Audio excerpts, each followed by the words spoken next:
Shalom, this is Yahawaah. The day before atonement begins tomorrow. All right, and just going for my early morning walk. It's about 5:30 a.m. This is what I do. I get away from everybody. It's good to, get yourselves together. And, that moment, you need that silence so you can think. Listen to scripture, meditate on scripture. Psalms 119 and 164, pray 7 times a day. Don't forget that. Very, very important. That's your antenna to the Most High Yahawah. So you can see how beautiful it is, how peaceful it is here. It's good to get away from the world from time to time. I'm in the valley looking over Yosemite Valley area. This is what I do. I always like seeing the firmament, the clouds,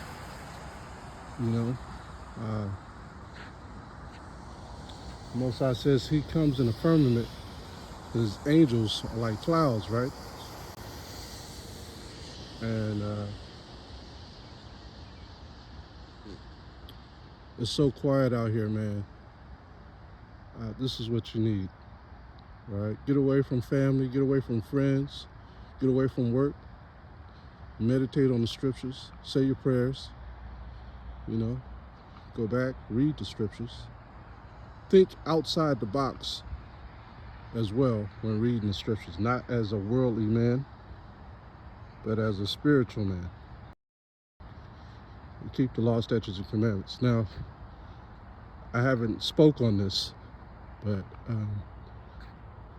in this area, I see a lot of chariots all the time. Now, when people hear you say, oh man, you don't know what you're talking about.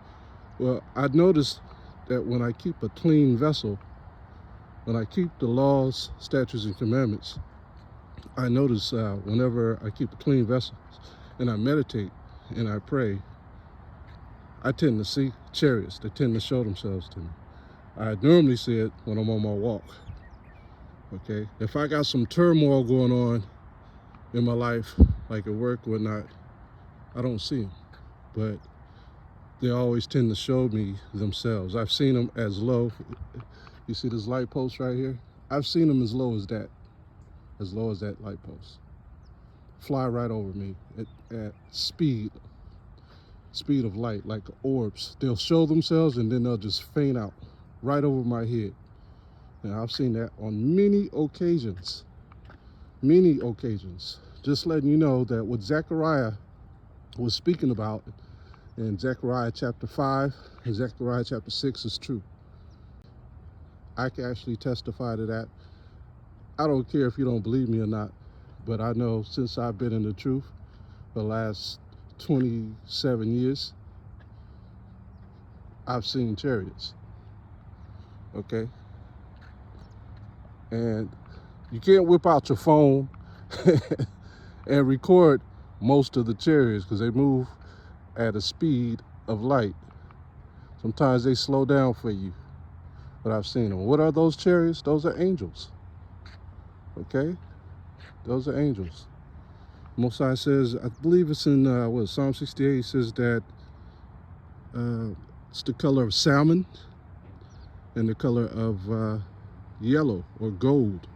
When he says gold, Esau likes to change gold to yellow, especially on his reports. He'll never say gold. He'll say yellow. So in that scripture, he talks about how it's going to pick up kings and leaps over hills of Bashan. Okay? And that's talking about the coming times of HAMASHAYACH, Yahawashi, in Revelation 1 and 7. He says he cometh with the clouds, right? This is going to be a beautiful sight when it happens. And it's going to be a fearful sight when it happens as well. But practice, rehearse the righteous acts. Judges 5 and 11. Rehearse the righteous acts. That is our duty on this earth. Ecclesiastes 12 and 14. That is our duty, to keep the commandments. Isaiah 8 and verse 16. That is our duty They have the testimony of Hamashiach and the faith of Hamashiach. That is our duty. Isaiah 8:20, if there's no light in him, it's because he doesn't have the commandments. Okay? So I don't care what these pastors say. I don't care how many times they go to these whorehouses, which I call churches, or iglesias in the Latin tongue. When you go to these whorehouses, they don't keep the commandments. They teach Hamashiach, Yahawashi. They try to attempt to get his grace, which I believe he still gives grace. But to be a part of the mystery, okay? We're in Mystery Babylon. It's the reason why it's called mystery. It's the reason why he says even the mystery that's been hidden from the ages are now given to the saints. Why are we a mystery? Why are the saints a mystery? And why are the saints a mystery in Mystery Babylon? See, everything is a mystery. Who are the Negroes? That's a mystery. That's a mystery, but it's in the scriptures. That is a mystery, but it's in the scriptures. Everybody is not going to get that understanding on what the mystery is. Okay, there's another one in 2 Thessalonians. It says, even the mystery of iniquity is already at work, right? Who's that mystery of iniquity? Who's the man that's portraying himself to be the Most High? Okay, do you know who that is? All you got to do is look around. Look at the government officials. Look at Congress. Look at all the officials in England. Just look around. Even the mystery been given to the saints, right? The mystery has been given to the saints. What is the mystery? That we are the Israelites. We are of the 12 tribes of Israel. We are of the 12 tribes of Israel. Keep that in mind. So, again, keep that peace in your heart. That's a form of peace, knowing these things. Prepare for the Day of Atonement, entering 6th day at evening to the 7th day at evening. So it's going to be coming in at the same time as Shabbat, almost like a double Shabbat. So with that, yeah, another thing that I wanted to mention on my walk this morning, that in the book of Habakkuk, chapter 1, verse 5, it talks about, behold, I will show you something that you wouldn't believe even if you were told, and I will reveal it in your time, in your days. Talking about a future prophecy, which is now. And pay attention to the current events, but also pay attention to what's being removed from the ground in Israel. Okay, back in February 2025, archaeologists dug up what they think is the temple of King Solomon. And it was a lady archaeologist who was running it. So they got into this temple and they found out that there was walls and all types of inscription, ancient Hebrew, Aramaic, Hebrew, and then there was even a language that they couldn't even interpret. So this lady archaeologist, after revealing this temple, after so many years of digging, she hired linguists from Germany, from Poland, and I believe parts somewhere from England. These are master linguists, okay? They came down and they were studying the lexicon of this language, and they couldn't figure it out. But then they remembered that Solomon was gifted by the Most High with all knowledge and wisdom. And with that knowledge and wisdom, not only did he know all things on the right-hand side, which is a good thing, he also knew all the things on the left-hand side, which was a bad thing. This is one of the reasons why Solomon got overwhelmed by the women who followed other gods. In the book of 1 Kings, chapter 11. Remember, he married, 1,000? He had 1,000 women, 700 of them were wives, and the rest were concubines. So all these women did not believe as Solomon believed, because he took women from all nations, from the Edomites, the Moabites, the Ammonites, the Hamites. So he took women from all nations, and they taught him their God. Well, that was something that the Most High deemed on Solomon, but Solomon, he lost himself.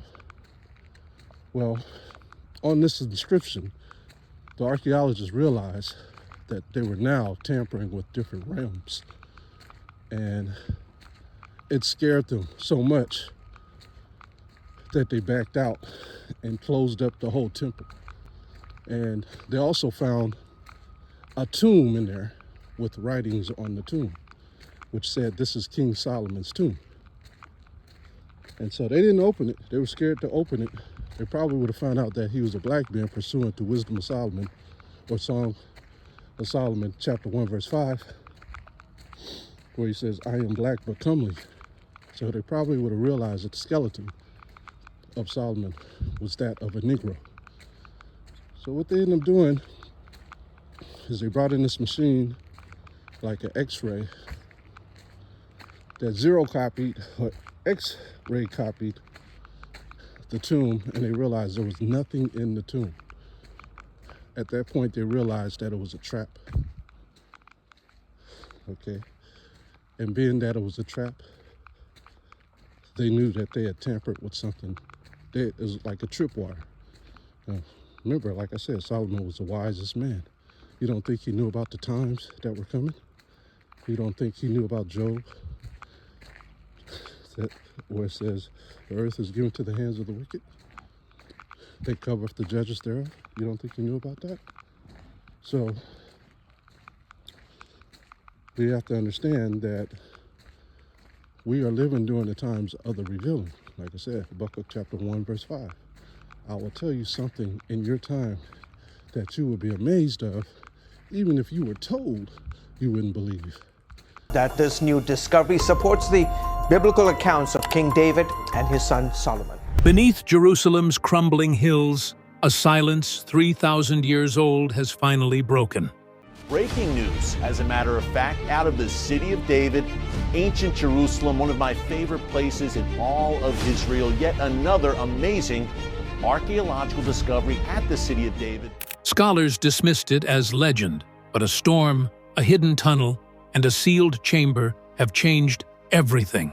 Solomon is remembered for building the first temple, a masterpiece of cedar beams from Lebanon, walls plated in gold, and stones so finely cut that they seem to lock into place without mortar.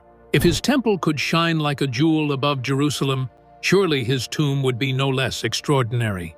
Yet the texts are strangely silent about his burial. No sarcophagus has ever been unearthed, no monument marked with his name, no chamber unveiled with certainty. For a king whose shadow stretches across Judaism, Christianity, and Islam, his grave has remained elusive, as though deliberately erased from the landscape of time. Centuries on end saw a variety of theories flourish. Some were certain that the tomb lay directly under the Temple Mount, closed by Solomon himself, and around which divine wrath roamed. Others contended he was interred in secret caves beneath the Judean hills, or along secret tunnels whose entrances were known only to the ancient priests. The hillside in Silwan looked ordinary at first glance: rugged limestone, scattered shrubs, and the kind of uneven terrain that hides more than it reveals. But beneath its weathered face, radar scans told another story. Dr. Emily Carter's team, equipped with ground-penetrating technology, swept the slope and froze at what appeared on their monitors. Instead of random cracks and voids, the earth revealed straight lines and sharp corners. This wasn't the language of nature, it was design. A tunnel system, intricate and deliberate, was hidden beneath their boots. At first, the team suspected it might be part of Jerusalem's sprawling network of ancient cisterns or aqueducts. After all, the city is riddled with underground channels carved by both kings and conquerors. But this was different. The tunnels ran too deep, too purposeful, and with odd features that set them apart. Some passages led nowhere, abruptly ending in blank stone walls. Others curved back on themselves, looping like a maze. These weren't mistakes, they were decoys. Whoever built this structure didn't want it found easily. Back and forth, ever deeper with exploration, it seemed the final conclusion was getting stranger. shadows like hidden chambers below the surface, with tunnels crisscrossing like veins. Even more disquieting were signs of possible traps. Some sections looked deliberately very unstable, like they were designed to collapse at the slightest disturbance.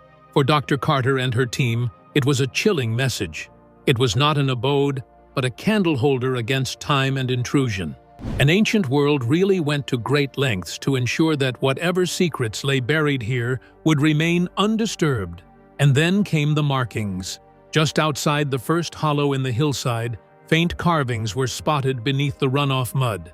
Hebrew symbols, weathered yet still visible, were scratched into the rock with meticulous care. Cleaning revealed a repetitive pattern of 7 lines and 7 symbols, a number tied directly to the first temple's construction, which itself took 7 years. To Carter, nothing about it seemed coincidental. They looked less like graffiti and more like instructions coded to do things and confuse outsiders. These were all serious disadvantages of continuing this route. The limestone below Silwan is very fragile and collapses readily when disturbed. And most importantly, this area is a politically sensitive hotspot. Adverse excavation could lead to crises and the possibility also cave-ins.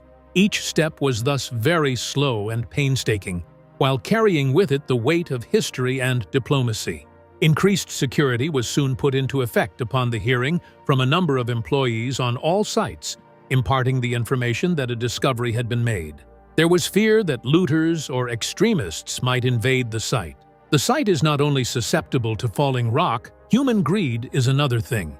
On the intellectual level, the promise of the coming days of discoveries and exploration that the great tomb held in store for them, far outweighed the imminent danger. The tunnels were fantastic.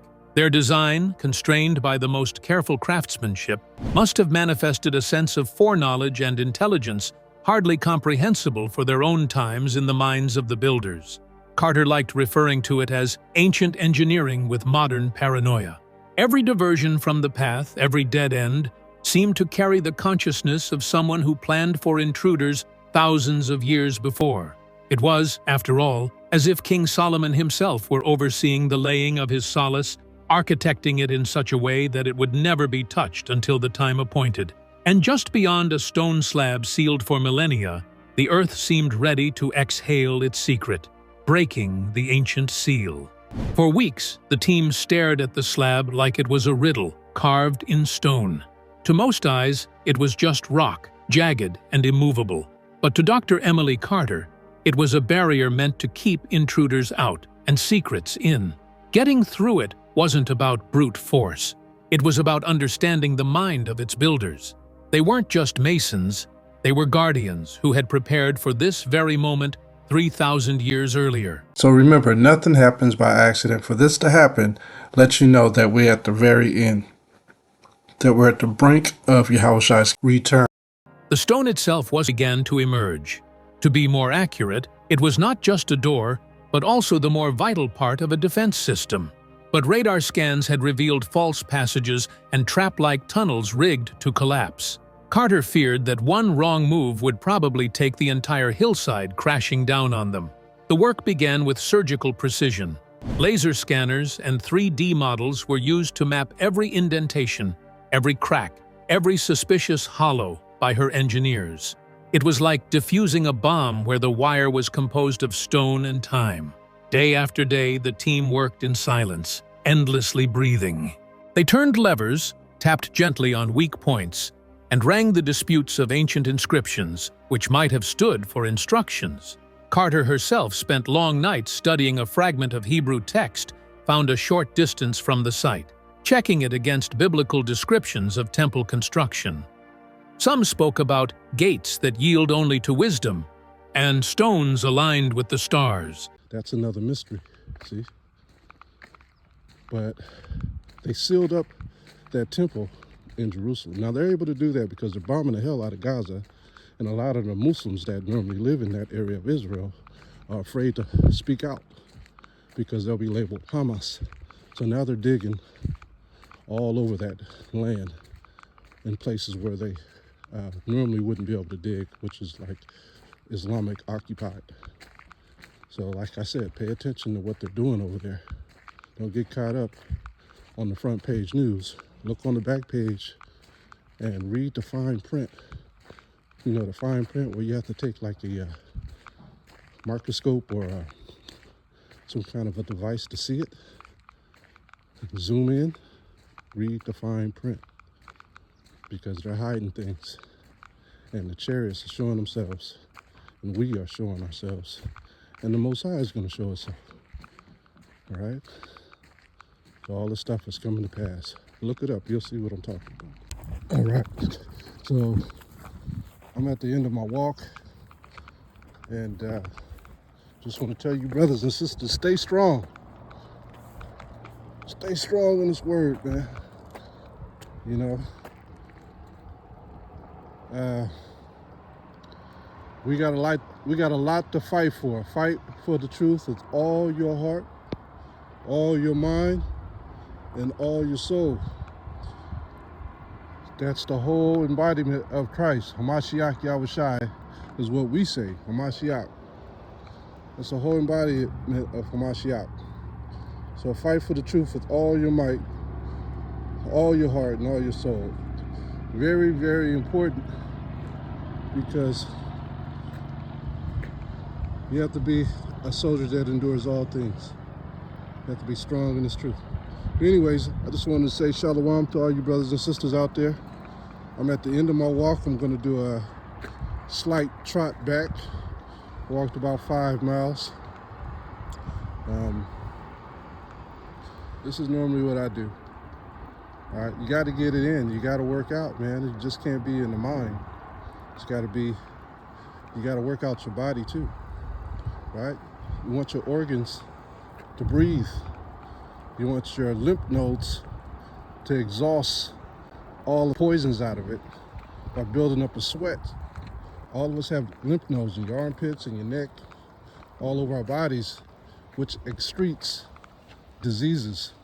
You know, so it's good to work out.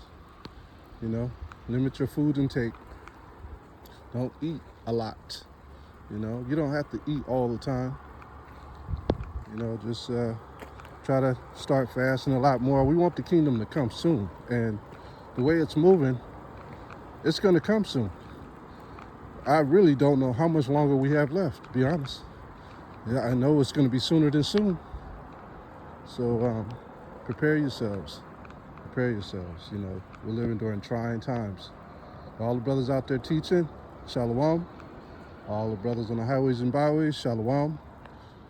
All the brothers that I know out there in various cities, you know, all the brothers that stay in contact with me, shalom, you know, and abroad, Canada, Colombia, Panama, London, Ethiopia. You know, I've touched bases with most of the brothers all over the world. So you know who you are that I'm speaking about. Keep the Day of Atonement. After that, 5 days later, we got the Feast of Tabernacles. Do what you have to do. Shalom to all you brothers and sisters out there, all right? This is the word of the Lord of hosts. I took you from the pastures and from following the sheep to be prince over my people Israel. I have been with you wherever you have gone and have destroyed all the enemies in your path. I will make you a great name among the great ones of the earth. I will assign a place for my people in Israel. There I will plant them, and they shall dwell in their own land.